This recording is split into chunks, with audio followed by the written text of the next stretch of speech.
FanDuel TV's Kentucky Derby Week coverage is presented by Spendthrift Farm.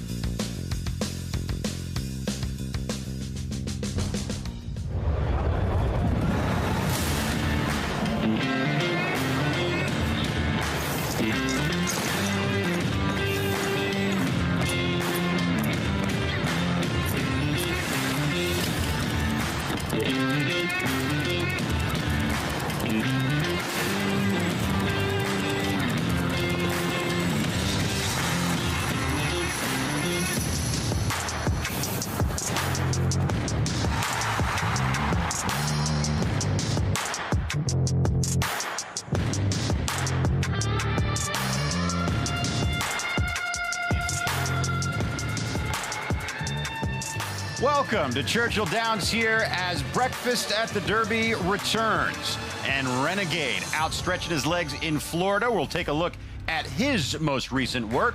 And we go from the Arkansas Derby winner to the Bluegrass winner. Further ado, with a freakish performance in the Bluegrass, was back on track for trainer Brad Cox. And his stablemate, Commandment, the leading point getter on the Derby trail, will also take a look at his most recent exercise.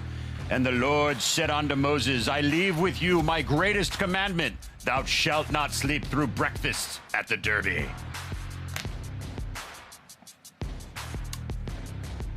Well, we're back. Hello, everyone. Mike Joyce, Simon Bray, Joe Talamo, day one of Breakfast at the Derby, as we are here sunrise at Churchill Downs, the Twin Spires in the background, the tractors renovating the track, and a lot of Derby contenders have already put in their final preps for the Run for the Roses. Yeah, I mean, it's been a bit busy weekend last weekend. There's some forecast of rain in the forecast here today, maybe into tomorrow. Some trainers trying to finalize their final plans. We'll see some works maybe later on this morning, and definitely some maybe Sunday and tomorrow. Yeah, hopefully not that bad, but it's going to be gorgeous this morning, so looking forward to that. We've got a very interesting Kentucky Derby. It's certainly a different race each and every year. Last year, we had loads of talent on the top end, and I feel like we've got three horses that have separated themselves. Those are the horses that we just mentioned. The Arkansas Derby winner, the Bluegrass Derby winner, and the Florida Derby winner. Commandment, the leading point getter, the only horse to sweep a series of preps in one location as he went through Florida, and they couldn't get him.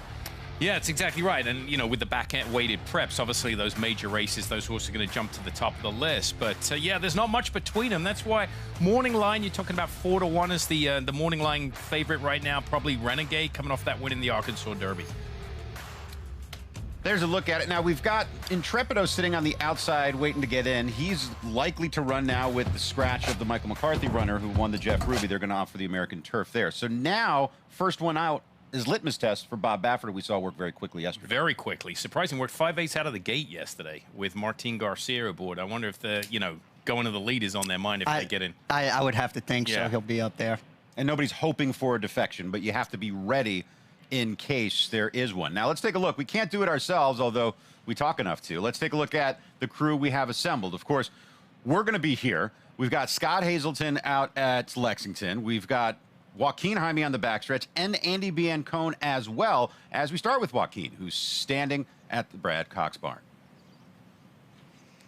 Yeah, guys, good morning to you. So when you look at the qualifying system leading into the Kentucky Derby, this is a series that started from September and went to April. And then when you look at the top 5 qualifiers for the Kentucky Derby, 3 of the 5 are from this barn right here for trainer Brad Cox. You have Commandment, who won the Florida Derby, Full Effort, who won the Jeff Ruby Stakes, and Further Ado, who won the Bluegrass. Now, all 3 of these horses, they have already hit the track. Commandment, he went out first about 6:10, spoke to Brad Cox early this morning. He said that Commandment roughly jogged a mile, then galloped a mile and an eighth. Further Ado, he did the same thing. Ballpark, and Brad said jog a mile, then he would gallop a mile and an eighth. But Full Effort, who won the Jeff Ruby Stakes in his most recent start, he jogged a full 2 miles earlier this morning as well here at Churchill Downs. Now, as far as these 3 colts, when will they have their final breeze for the Kentucky Derby?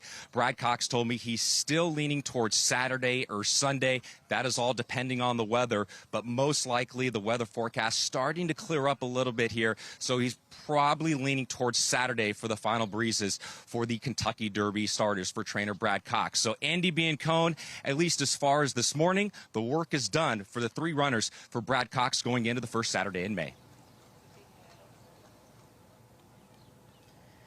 Joaquin, certainly a star-studded shed row down at the Brad Cox barn, but also a star-studded shed row outside of Riley Mott's barn. We will expect to see Incredibolt and Albus work tomorrow. Obviously, we are expecting a little bit of rain tonight, as you mentioned, Joaquin, but honestly, it's just going to be a little bit of rain, so Riley Mott has no problem with that. His two horses are going to train during the Derby training hours. They're going to back up, stand a little bit, go walk through the paddock today and have a nice, easy gallop, but we should expect to see them work tomorrow and have separate works from each other. They will not be working together. So lots of exciting stuff. Really fun thing when they call the announcement to let the Derby horses onto the track, they say all Derby, Oaks contenders, and former Kentucky Derby winners allowed to train. Yes, because the 2025 Derby winner Sovereignty is here in the Bill Mott barn, and he's been training every day. So he's been looking like a beast, but it's been so fun to see him out there with the other Derby contenders with his saddle towel on, and he just looks so much fun, Scott. Well, we've got one Derby contender out here at Keeneland Racecourse. That is Golden Tempo for Cherie DeVaux, St. Elias Stables, Phipps Stables as well. This is a horse that we saw rise very quickly in the Derby ranks, broke his maiden, then won the Grade 3 Lecomte, ran through the series in Louisiana, and all of his works here since that Louisiana Derby have happened here at Keeneland Racecourse. So a final tune-up for Golden Tempo, and also, Michael, will be checking in with Ben Colebrook to recap the workout on Percy's Bar, which occurred yesterday out here in Lexington. All right, thank you very much, Scott. Thank you, Andy. Thank you, Joaquin. So we have a lot to look forward to today. Just give the people at home, at this stage of the game, most of the hard work is done. We're going to be seeing some maintenance drills, but we're going to go back to that second to last drill for the horses where we can. That's the big work, the second to last work from the Kentucky Derby. That's where you do most of your work. The final work is just like a run-through. I mean, it's like an NFL play, you know, morning of the game, just doing a run-through. They do it a week out, and then it's a lot of, Baffert uses this term, wrap and bubble wrap, because that's what you got to do. You've got, as a job as a trainer, you've got to prevent things from going wrong, and anything can go wrong at any time with a racehorse. Yeah, I feel like the last week, the most important thing is to not do too much. Yes. You know, to your point, that second to last work, you can maybe go a little quick, really good gallop out, and then come back on that last work and just kind of like maintenance. And to your point with bubble wrap, just kind of nice and easy. I don't think you're going to gain any more fitness the last work of the Derby. I feel like you could do too much. Yeah, you're not gonna win or lose the Derby by, you know, going too slow in your final work. By going too fast, you will. You can. You can. And there'll be some gate schooling, and there'll be a lot of trips through the paddock, morning and afternoon. That's the type of thing that takes place the last week. I mean, you got to think about those trainers that are in their first Derby. With one horse, that's a lot. With two, that's even more. And standing by with Riley Mott is our very own Andy Biancone. Mike, yes, the Riley Mott contenders just getting a little bit of a warm-up before they head out to the track. Riders are both aboard Albus and Incredibolt, and they're just doing a couple rounds in the barn. The riders are getting tied on. You can see Albus's exercise rider adjusting his girth here. You know, it's really nice just to do a few rounds in the shed row so that you can get tied on. The exercise rider can make their knot, tighten their girth, fix their stirrups as needed. Here's Charlotte O'Connell aboard Incredibolt. So he's feeling a little frisky. You saw the little head shake there, but really typical of trainers to do this. It's also nice just for the horses to get a little bit of a warm-up. And when they announce the opening of the track, everybody will head out. But it's been a kind of a nice team effort here. Sophia Thompson, she's the assistant trainer here for Riley Mott. She used to work for Bill with Riley. She's aboard the pony to the left over here, and she is just waiting for the cue as the boys get ready to make their way to the track. But she will be leading the contingent out, and they'll probably go in the chute, make a left, back up a little bit, stand, and then they will enter the paddock and do a couple rounds in the paddock today. And, you know, a lot of trainers opt to school horses in the afternoon, but it's also great to let horses school in the morning under riders, under tack, and just do a couple of rounds, let them relax, take a couple deep breaths in the paddock, and then they will come out and have a regular gallop as usual.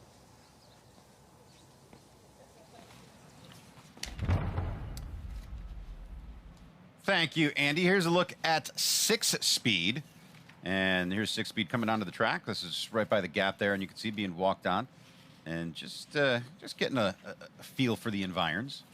Yeah, he's coming in from Meydan. Of course, you know, he was second in the UAE Derby. He's trained by Bhupat Sima, who you know, for a long time. He actually worked out here in Southern California. He was assistant to trainer Bob Baffert for a while. Oh, wow. Well, you know, second assistant with Jimmy Barnes. So he learned out here, and then he went back to Dubai. Satish Simar, I think it was his uncle, right, was the trainer there, record for a long time. He was the first registered trainer in Dubai, Satish. And now Bhupat is the trainer. So looking to come back here to the United States with 6 Speed, who's got a good record, 3 for 5. Good-looking horse, too. Yeah. So the UAE Derby for years has given us some flashy horses, but they've yet to win a Kentucky Derby. And some think that running a prep race a hemisphere away could be the problem, the travel, etc. How do you feel about that? I don't think so. I think it's just a matter of time. I mean, we've seen with the Japanese horses, they can come here and run well in the Kentucky Derby. I don't think, you know, we haven't seen a lot of horses come from Dubai. I mean, yeah, we've seen some, but I wouldn't say a massive number. But I think at some point it will happen where they're going to run good. We'll see. Yeah, and to your point, Simon, I mean, look at Forever Young. I mean, he was a head away from winning a Kentucky Derby, and then look what he did as an older horse. Well, there's a look at 6 Speed. Is the tractors right now are renovating the surface, so he's just waiting for them to open up the track. We got another 5 minutes or so until Kentucky Derby contenders can make their way onto the track. We'll give you a shot of that. And a lot of trainers like that fresh track. They reserve the time for just Derby and Oaks horses this time of day, Joe. How much of a difference does that make when you're prepping these horses? Is a fresh track a big deal, or is it just more let's just get out there when we can? No, it is a big deal. I mean, and Simon can attest to this too, training. When horses go over at one time, it gets looser. It's almost like running in the sand at the beach where it's not, you know, raked, or where the waves didn't come through. And you could see right there with the tractors harrowing, and that's from all the horses going over it, that you get a fresh track. So once one or two sets go over it, it could get a little bit on the deeper side. So you definitely want to go as soon as possible. You can feel the excitement building. 8 days, 11 hours, and 42 minutes until the Kentucky Derby. You can see the excitement too, Simon. Yeah, you certainly can. You can see. I mean, it's the vibe here at Churchill Downs starting this weekend. Obviously, racing kicks off Saturday afternoon for the first time in a while. So the locals get to come out here and watch these horses work. Free admission. You can really feel the energy start to increase as we head into the weekend. Joe, I know you've ridden a lot of horses. Have you ever ridden in one of the tractors, though?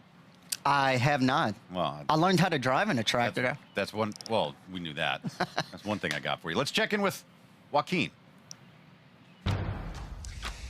Yeah, Mike, things are starting to pick up right now. The track's just about to open here, and the horse you're going to see right behind me is going to be Emerging Market, who won the Louisiana Derby. Flavien Prat is going to be aboard for the Kentucky Derby. Flavien's going to be aboard for this morning workout right now. And then the filly right behind him is going to be always a runner. Jose Ortiz is going to be riding Oaks. Jose Ortiz is going to be aboard for this morning drill as well. Both these horses are going to be stepping on the racetrack right now and working at 7:15. But here's a good look at the Chestnut Sun of Candy Ride. Lightly raced, light on seasoning. The talent is there, obviously. He's a perfect 2 for 2, Mike, and won the Louisiana Derby. So here's the plan this morning for Emerging Market. I talked to Chad Brown earlier. He told me that he's going to work 4 furlongs in company, obviously with Flavien Prat aboard. They're going to break off at the half-mile pole, and they're going to finish at the wire for Emerging Market and his workmate. The workmate is a maiden by the name of Hedgebook in here, guys. So just that's a little bit of what we can anticipate for this final drill for Emerging Market going into the Kentucky Derby.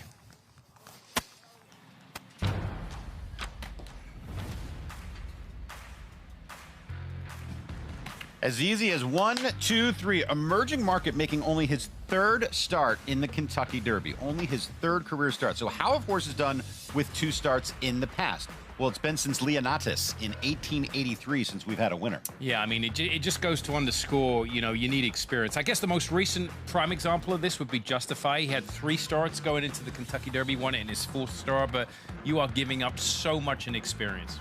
Andy Biancone, always happy, is walking along so happy.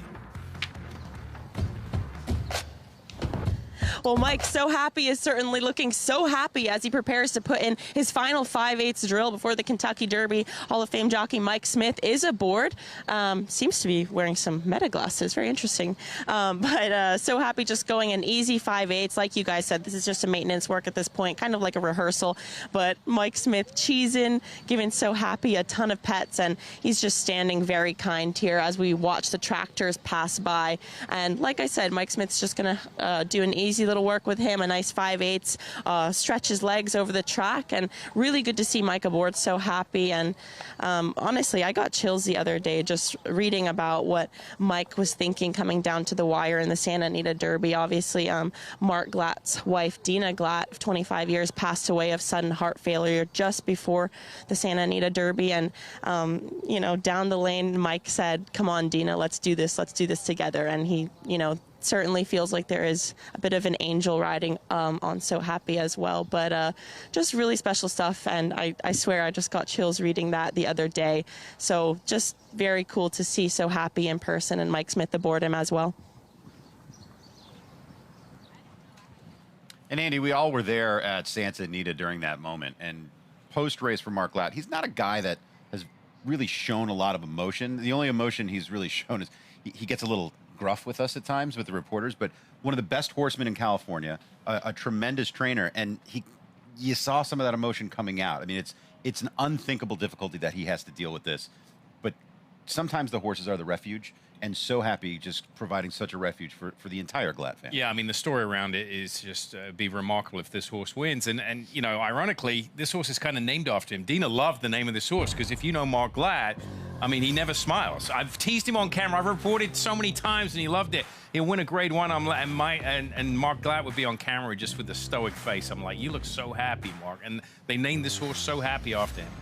And here's a look at that Santa Anita Derby. This was a fantastic effort. And also to think, Joe, there's questions about whether or not he could go a mile and an eighth because of that pedigree. And I think the key to him this day was getting to settle him off the pace. I think in the San Felipe, he was kind of part of a hot pace that day, backed up to third, beating 2 1/4 lengths. So the fact that he was able to set off that pace in the Santa Anita Derby surely helped him. I like the way he pulled away the last sort of 16th mile there. He was heads up with Potente, and then when Mike Smith asked him, he actually went on and ahead with it. I don't think Potente was slowing down. No, I think that was a really good run. And for the Thoroughgraph players out there, a lot of people like So Happy because that sheet number going, the sheet pattern is really strong, the way he's progressed each and every start. Another lightly raced horse, only 4 starts under his belt, but he's gotten faster each time. Yep.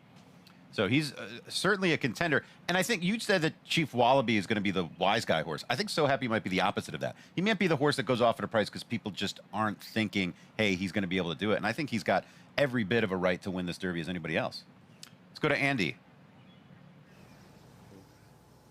Well, Mike, we're standing right outside Bill Mott's barn. We're waiting for Sovereignty and Chief Wallaby to come out, but Bill will take Sovereignty, and Chief Wallaby will go with Bill's assistant, Kenny.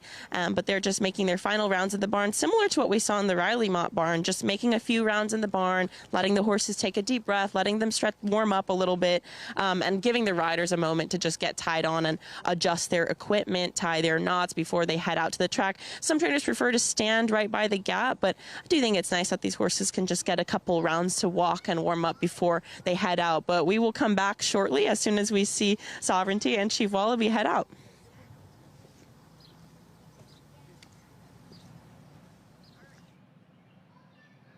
Simon, I think your old boss still has it, huh? Oh, yeah. I mean, I'm getting flashbacks there, a little bit PTSD, actually, from about 26 years ago. Simon, of course, used to work for Bill Mott before going out on his own, becoming a Grade 1 winning trainer in his own right, but learning from the best, Sir Henry Cecil and Bill Mott. And Bill Mott, of course, won the Derby last year with Sovereignty. He's back this year with Chief Wallaby. But interestingly enough, taking on his son Riley Mott, who has 2 charges in this year's Kentucky Derby. I mean, remarkable to have two horses for the same owner as well. And that's a whole nother story as well. That would be remarkable if Riley Mott could pull off that with Albus and Incredible.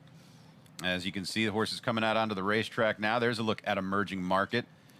This horse might be the most talented of this year's Derby crop. We don't really know yet, but the small sampling we've seen, Joe, he has been sensational. Yeah, I mean, he's only run 2 times, and he's 2 for 2. But I think the only thing is just he only has those 2 starts. It's a tall task, and it's not something. Obviously, we show the graphic that's been done very often, only once before.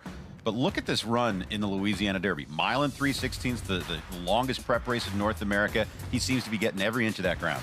And I think that's what helped him, too, that he won first time out, but he ran 2 turns going a mile and 40 at Tampa Bay. And then when he came back in New Orleans, that mile and 3/16, most of the prep races, the last prep anyway, is a mile and an 8. So this is an extra 16th. And I think that could help him fitness-wise because he's going to need every bit of that fitness for the lack of experience that he has. I mean, he was beaten. He got headed inside the 16th pole, and then he's another horse that came back, showed fight late. Andy? Well, you guys heard the call to open the tracks. Oaks Derby and prior Derby winners allowed to train at this time. And you see Sovereignty under his usual exercise rider, Jimmy Kisspray, who does a phenomenal job with this horse. Sovereignty does not look like an easy horse to gallop. Obviously, he's very classy, but he's got a huge stride. He's very powerful. And sometimes the way he carries his head, he doesn't necessarily put his head down and bow it nice and easy. He honestly kind of has a high head carriage. That can make it extremely difficult for an exercise rider because you can't necessarily take a long hold with your reins and get them under you. Sometimes when a horse has a high head carriage, it puts you in a situation to get in a fight with them more often than not. And Jimmy just does a fantastic job keeping Sovereignty relaxed and happy and not changing the way he goes, but just going with him. He's really fun to watch Jimmy ride Sovereignty. They really get along so well. So you'll see him on the track galloping in a little bit. He's backing up with Bill Mott right now, and he'll just go for an easy gallop.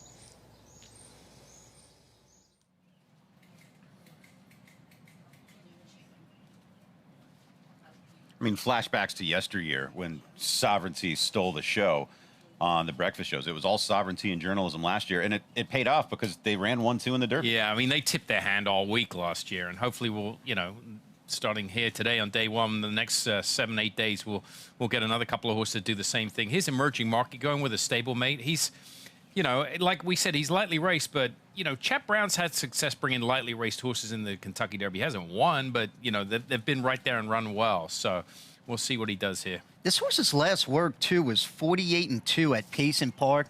It's pretty deep down there in South Florida. You actually don't see many horses break 49, so that's a pretty good work that won back on April 18. Yeah, Payson Park's extremely deep. This horse has had 3 works since the Louisiana Derby at Payson Park, all of them at a half mile. You can pretty much, whatever work they do at a regular racetrack, Mike, you can back it up 1/8 of a mile down at Payson Park because it's so deep. Really? Yeah.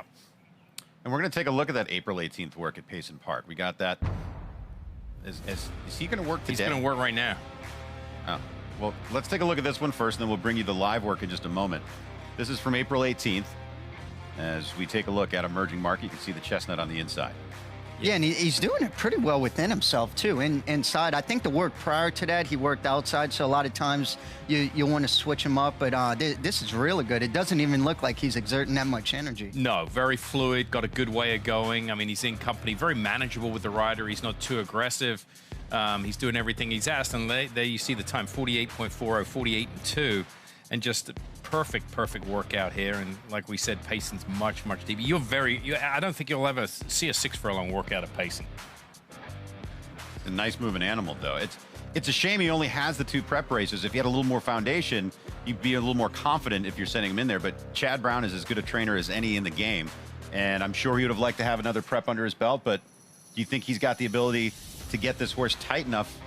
Or could the trainer even do that? Is it really more up to the horse? I think it's a combination of both. I don't think fitness is going to be an issue. He's had a lot of work down there at Payson Park. I think that that's a great track to get a foundation in a horse. Everything's gone right. He arrived here on Monday.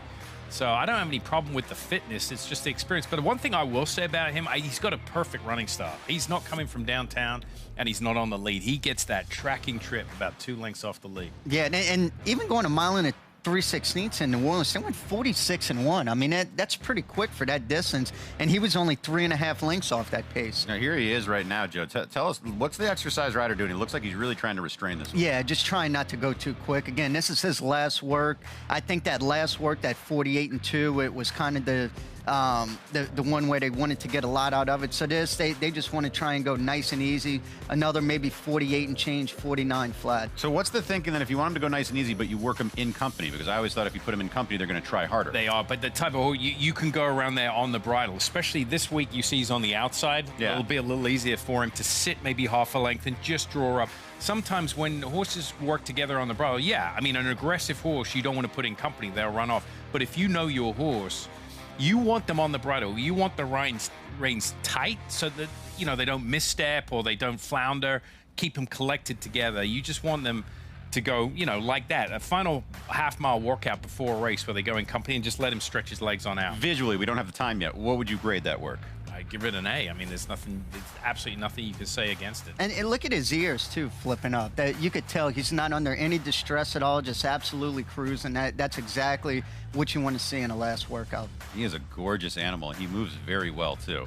And I'm not even somebody who notices these things. Let's take a look at So Happy. He's going to work 5 furlongs. You can see here on the graphic where they break away. And this last 5 furlong drill before the Derby, once again, it's just maintenance, but what should we be looking for here? Well, you see at the bottom of the screen there, if there was a real tightener, you go 58. Very slow is 104. I would say this horse here, he's working on his own probably a week before, maybe 101, 102, something like that. Yeah.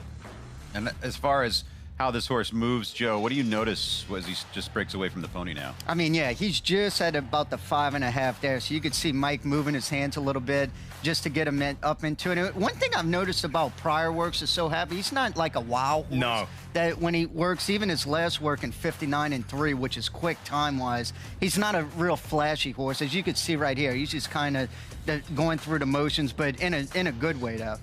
And do want to clarify, I know Mike Smith is getting a little long in the tooth, but those glasses are meta glasses. He doesn't need them to ride, just to read. As we take a look at So Happy going around the turn. Also for Mark Glatt, to have the Hall of Famer Mike Smith in the irons, he is the ageless wonder. I mean, and last year, unfortunately, you know, after the Derby, they were questioning him about it. He goes, "Hey, this isn't my last Derby. Right. I'm coming back." He's coming back, and he's coming back on this horse. He's going to be 60 in August. That's unbelievable. Which is unreal. See, he's having that. This is a horse, like, to Joe's point, you know, visually you have to ask him to do it. Now, this is a horse probably if you put him in company, do a little more, you know, but this, I wouldn't be upset with this. Looks good here coming down the lane. See what the final time is. How much of a different work is it when you have the exercise rider in there or the actual race day jockey? Does it matter for the horse or does it matter more for the jock? I think it's always better to put whoever's going to ride him in the afternoon, just because you could tell week to week, like, oh man, in a good or bad way, he didn't feel the same as he did the week prior. Yeah, the progression. But here he is on the gallop out, Joe. We need the ear analysis. That perfect, straight up. That means he's happy. He's so happy. It's all about the ears. It's all about the listeners. The ears, baby. Remember Empire Maker's ears? Oh, best ears in the game. Here's Wonder Dean. Getting a chance to see those Japanese horses for the first time on U.S. soil. See him there in the bright yellow saddle towel. That's how we identify all the Kentucky Derby runners. And just out here for a gallop. Yeah, this is his, I think, 3rd or 4th day galloping out here. He arrived from Japan first of the month, so he's been here quite a while. I was in quarantine. Then he walked for quite a bit. Not a huge horse.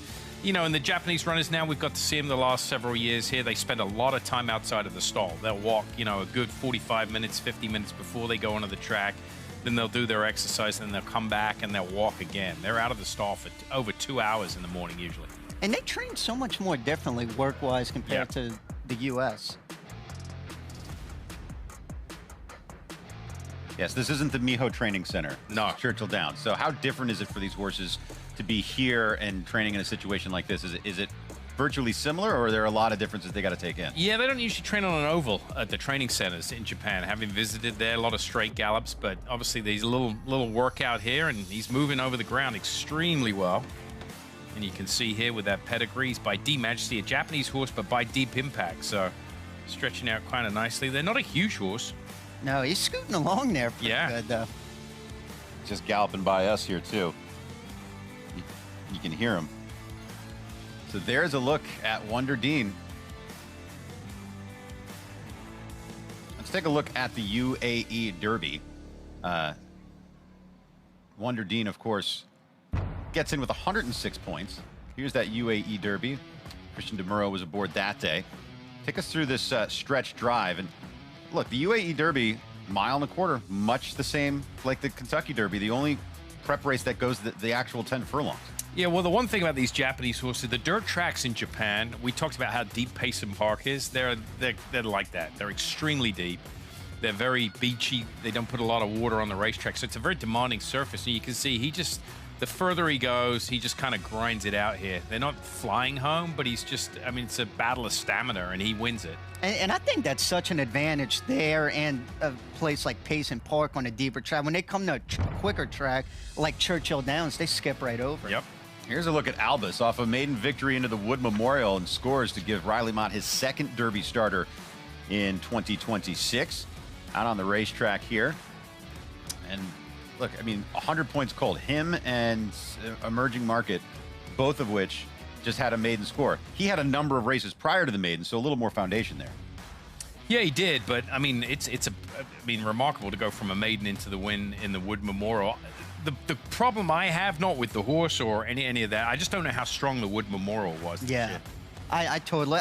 Look, sheer numbers-wise, he won by a length and a quarter, but he ran only a 83 buyer. I would say to be competitive in the Kentucky Derby, you need a mid to high 90, low to mid 100. He hasn't broken 90 in any of his starts. So you might be up against it, but these are all developing 3-year-olds. You don't know who's making those big leaps forward until they get in the starting gate. Let's take a look at the Puma. With new ownership, the Ivarones are coming to Louisville. Michael Ivarone and his wife Jules have bought into the Puma. That deal was announced yesterday, and he is as talented. Look, the racing in Florida, this Derby trail was second to none between Commandment, the Puma, Chief Wallaby, all taking shots at each other. Don't forget, Puma ran into Renegade as well in the Sam F. Davis. He started 4 times. He got beat by Chief Wallaby in his debut. He got beat by Renegade in the Sam F. Davis. He won the Tampa Bay, and then he was beaten by Commandment. The 3 horses that beat him, 2 of them are probably the top 2 betting choices, top 3 betting choices. The other one is the Wise Guy horse. He broke his maiden in the Tampa Bay Derby, and look who he beat. Further Ado. Yeah, it's crazy. As Further Ado is probably going to be first, second, or third choice. Commandment will be first, second, or third choice, and Renegade probably first, second, or third choice. Yeah, those are the top 3. There is a look at the Puma on the track. Let's go to Joaquin. And Mike, thank you very much. Here with Dan Ward, who's overseeing things for Hall of Famer Bob Baffert. We'll get to the Derby horses here in just a second, Dan, but let's start there. How did this whole thing come about with you teaming up with Bob? He called me one day and told me he was looking for somebody to work in Kentucky and handle his stable, and he told me he wanted me to keep all my help, and that made it a very good offer for me. So we got together. I just got here Tuesday, and I'm following Jimmy around now to see how they do things and everything, and just trying to learn the way they do things. When you're learning their program and their routine, what sort of adjustments are factored into that for you personally? It's good to be working with nice horses again, nice sound horses, and it's first-class operation. Everything they do is first class. And I've had litmus test over there at Oaklawn, so I know him, but Patente just came in yesterday. We'll start with litmus test. He had a workout on Thursday. What did he do during that workout, and how did he cool out? It was a fantastic workout. Bob wanted him to go from the gate, so I put one of my horses in there with him, and he worked spectacular, and he came back great. It was Martin worked him. Martin Garcia really liked the way he worked. He really worked like he likes this track. And then Patente, much lightly raced compared to his stablemate who's on the outside looking in. Speaking of litmus test, comes off a second-place finish in the Santa Anita Derby. When did he get into town? Yesterday, 4:30 in the afternoon. So he just jogged just now. Okay. And then he'll gallop, and that's all we know so far. Is that the first time that you had a chance to actually set your eyes on Patente? Yes. What do you think? He looks great. It was a really impressive race last time he ended up on the lead. I don't think that's where they wanted to be the first part of the race, but he looks great. All his horses look great. Has Bob told you when he's thinking for a final drill for Patente just yet? No, we don't know. We'll figure that out in the next couple of days. Dan, appreciate it. Have a good morning here at Churchill. Thank you very much.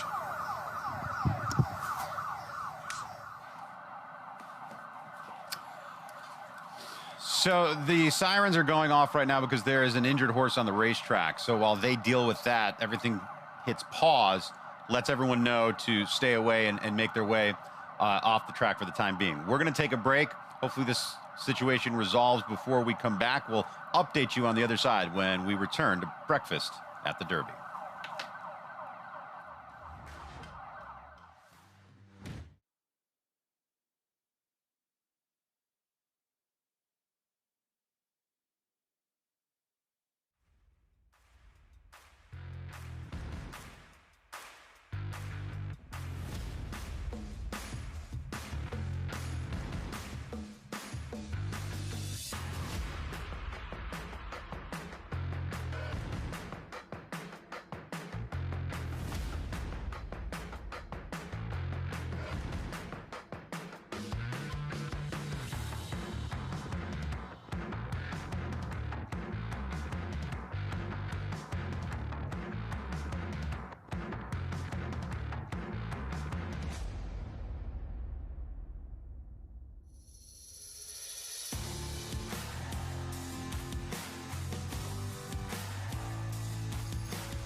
Well, Mark, Casse has made it into town, and Silent Tactic put in his final work yesterday. Tell us a little bit about the work and your impressions of it overall.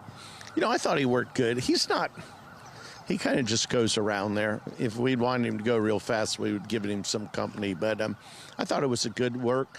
He got over the surface really well. And more importantly, after the breeze, acted like he hadn't done anything. So that tells me also that he's not struggling with the racetrack. So all systems are go. Now the countdown begins. What will his week look like during this countdown period? Light jogging, some galloping, not a lot of anything. And earlier on the road to the Arkansas Derby, you had mentioned to me that he was kind of an immature horse mentally. How has he matured and taken steps forward from early on in the Arkansas Derby Trail to now on the Kentucky Derby Trail? Well, I think if you look, except for the Arkansas Derby, he had moved forward each race. I thought maybe he hit kind of a lull there in the Arkansas Derby, but we're hoping, here he's getting, I think, 5 weeks or 4 weeks between races. He's ready. He looks great, and he's held his weight good. So now we just need some luck and some pace. I also see that Christian Torres is going to stick aboard, and just reflect on that a little bit for me. I know Christian was an exercise rider for you early on before we even started riding races. So how full circle is it to just see him begin there and to now be riding a Derby contender for you? Well, he's done amazing. He's a great rider, great attitude. And, last year late we took him off of Sandman, and I felt bad about that. But I said, there'll be derbies for you, Christian, and we didn't know it would be this quick. But I think he knows him well. He's going to ride him with a lot of confidence, and I think that's important because he is a little quirky to ride. I think you got to wait. We have that. He is a little quirky to ride. I also think he's probably only got about 5/16 of a mile or a quarter of a mile running him. His last 2 races, he's made the lead at the 8th pole. We're going to try not to do that. We're going to sit back, and like I said, if they give us some pace, Christian's going to sit on him and make a big run, probably in the maybe about the 5/16 pole. Silent Tactic, certainly a horse with that powerful closing kick, and really glad to know that Christian Torres knows him so well, and it's very fun to see him aboard him for the Derby. Mark, thank you so much, and best of luck this week. Thank you, and luckily we didn't get ran over. Survival here.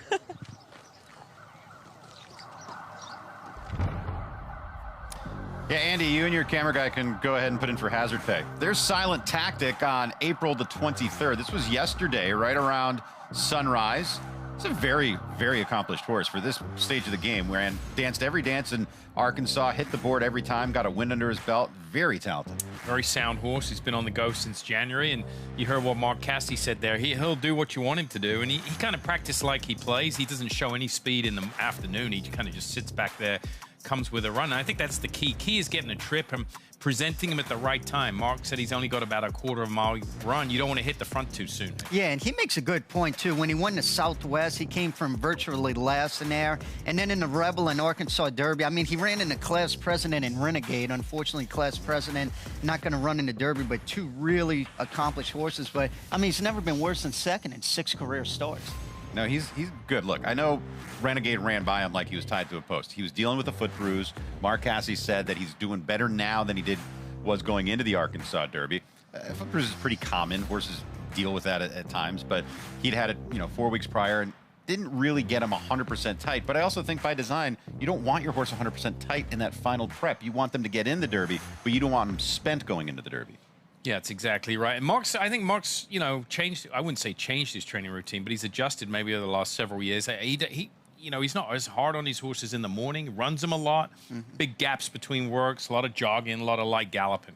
And that was a perfect work, too. I mean, visually 48 flat. He was not X at all. And we saw it last year, and we heard it again this year. He's a horseman that we've heard him go with his gut. And those gut instincts, they get better as you get older because he has spent a lifetime in the game of thoroughbred racing. Training horses, it's like flying a plane. As long as everything's going fine, you're good. But when you hit trouble, it's nice to have the pilot that's been doing it for 35 years, and that's me. The Queen's Plate. Hepburn has won the Breeders' Cup Mile. Mark Casse's 4,000th win. Sandman does it. I don't think there was ever a time that I didn't want to be in the horse business. I went to the Hall of Fame with my dad when I was like 12 years old. I said to him, someday I'll be in here. And he said, as any good father would, oh yes, you will. My father was chairman of the Ocala Breeder Sales for over 25 years. But what I learned from my father is there are no shortcuts. Recently, somebody said to me, you're doing so well. And I was like, yes, I'm a 40-year overnight sensation. I was leading trainer in Kentucky in the 80s. Kind of got a little burnt out on it all. And then I ended up going to Toronto, to Woodbine. And we grew and grew and grew. And then when my son Norman came aboard on our team, he said, Dad, we have to start running more in the U.S. And the rest is history. But nothing stood in his way. War of Will won the Preakness. They're coming to the finish, and Sir Winston has won the Belmont Stakes. If you don't have the horses, I don't care how great a trainer you are, you're nothing. We've won many big races, had many great accomplishments. Definitely the highlight of all highlights is being put in the Hall of Fame, because that means that you've been good for a long time. I achieved the one in Canada earlier than the one in the U.S. I only think there's a handful of trainers that have done that. My goals are always to be better than I was the year before. I can tell you early on, my goal was to win 20 races a year.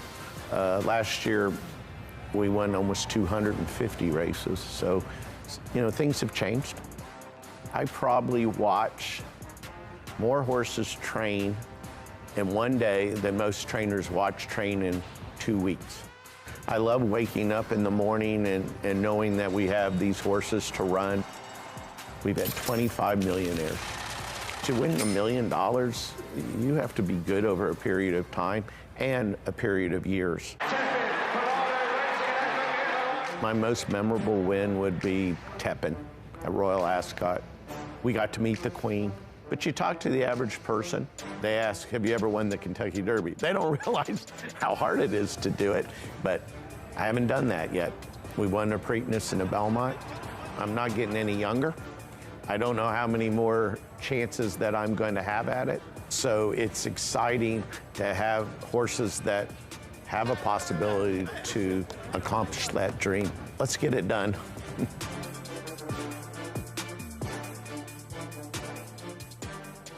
As good of a horseman as there is in the world right now, and his accomplishments both in the U.S. and Canada. I mean, in Canada, he's a dominant force. Yeah. His years at Woodbine, it was just ridiculous. The amount of races he won, their biggest races, multiple surfaces, and he's a trainer you can't pigeonhole. You can't say he's a turf trainer, he's a polytrack trainer, he's a sprint trainer. He can train anything on any surface at any distance. And at any level. Claimers as well. I mean, the job he did with nitrogen last year, grass, turf, both surfaces. But this is probably the one that he wants more than anything. It's 11 starters in the Derby. He hasn't hit the board. So that's the one that's probably eating at him right now to try and get. Yeah, it is so tough. And one thing I took away from that, he said there's no shortcuts in horse racing. He always says he's a 40-year overnight sensation. And it's so true, whether you're a trainer or a jockey, there's truly no shortcuts. You just have to come to work every day, grind away, and hopefully you get horses like that. No, it's compounding success begets success, but it is a hard road to get that success. Very hard road. At any rate, a man who's had more success in this game finding the winner's circle than anybody else, Mark Casse, we go to Cherie DeVaux with Golden Tempo. She's started her training career just a few years ago, but quite quickly has ascended to the highest levels of this sport. And here's a look at Golden Tempo at Keeneland earlier. This colt, he's only got a couple of wins under his belt. One of them was the LeCompte, third in both the Risen Star and the Louisiana Derby, as he was a fixture at the fairgrounds. Yeah, this was earlier this morning. His last work was last Friday. At Keeneland, he worked 47 flat. So you and I have seen this for the first time, Joe. Good-looking horse. I loved him in the LeCompte. He's run back with some good races. Just came up a little short last time out, as Mike mentioned, in the Louisiana Derby. But he's a horse that, again, you know, I think he's improving. His numbers are getting a little better. I think he's got to take another leap forward to be very competitive, but he could get a piece of it. Yeah, and the one good thing about him, too, he's ascended pretty quickly. I mean, he broke his maiden going 6 furlongs and came right back into Grade 3 LeCompte, going a mile and a 16th and won. Not an easy thing to do in career start number 2. He's improved his buyers in all 4 starts. If you notice, he's wearing blinkers. They put him on for the first time in the Louisiana Derby to try and put a little bit more speed in him. I wouldn't say it necessarily did that. He still came from behind, but nonetheless, he did move forward, at least numbers-wise. Looks good here, but bear in mind he's working with the turf horse, Brilliant Birdie, 7-time winner, Grade 2 winner on the grass. I mean, he's got some good accomplishments, but he is a turf horse on the outside. But yeah, it gets around there very, very smoothly. And this, again, this is his last work. Last week, on April 17th, he went 47 flat, which is cooking along pretty good. So I think that was his most important work. This one right here is what we've been saying all morning. You don't want to do too much, but get him to get just enough out of it. Let's be realistic. Is he a legitimate contender, Simon? This horse he's been behind Emerging Market, Paladin, or Pavlovian. Is Golden Tempo good enough to take a big enough step forward to win? I think he is. I mean, just on the Emerging Market form, if you like him, then I think you have to like this horse. He's just going to keep trucking. You know, Emerging Market, wherever he is, this horse probably going to be behind him a little bit, have to come and run him down. But he's you know, his numbers are getting better incrementally. He's improving at the right time. I could see him showing up underneath in the top 4 for sure. Let's get out to Keeneland right now with Scott Hazelton. Well, Golden Tempo putting in his prep here at Keeneland Racecourse for the Derby in just 8 days. First of all, what led to keeping him here at Keeneland versus shipping over to Churchill and putting in a final workout over there, Cherie? We have great luck with our stable just prepping here and going over to Churchill. We were going to have to do a couple moves if we did that from Fairgrounds here and then to Churchill, because when we got back, we weren't set, you know, the track wasn't open when we shipped back. So, you know, just keep them on the same surface. And, you know, we've had great luck. You know, Baba won a Grade 1 doing the same as he did. So we'll just stick to form. And, you know, every horse is different. And I think every trainer needs to do what they're comfortable with. What'd you catch him in? I got 47 and 4. Another half-a-mile workout. He was in company with Brilliant Birdie. Has he been working with that really talented runner of yours, Brilliant Birdie, all along? Nope. He's had different company, and he's outworked each one. this was just a maintenance work, and Brilliant Birdie is a pretty good workhorse, and he's older, so it was a good company with him, just so that we didn't want him doing too much in the work and in the gallop out. So it was a really good company, and like I said, Brilliant Birdie, even though he's a turf horse, works pretty well on the dirt. People like to focus their attention on the gallop out, especially for a race like the Derby at a mile and a quarter. How was the gallop out? How would you describe it? It was very good. I asked them, we have radios, so just asked them to steadily gallop out. I got a minute, and then I got out in 13. So just a steady gallop out. Last week, we asked a lot more of him, where he had a really good gallop out, double gallop out with Jose aboard. Just a little bit more of a pressing work as opposed to the maintenance work that we saw this morning. What have you seen from him in these 4 months of races, this very short amount of time that you've had him down at Fairgrounds and now in his works here at Keeneland Racecourse? He has matured both physically and mentally a lot. By design, we stayed in Fairgrounds, let him have the 4 weeks in between races, and then we had 6 weeks here so that we could do a little bit more with him. Was always a heavier horse, and it took a while for him to really shape up physically, and we're there now. He has really improved in that respect. What's different about preparing a horse for the Derby versus the other big races that you prepared horses for, grade ones across the country or Breeders' Cups? I think any race, any time that we do this, I'm one of those people that's just hyper-focused and intense on any breeze. It's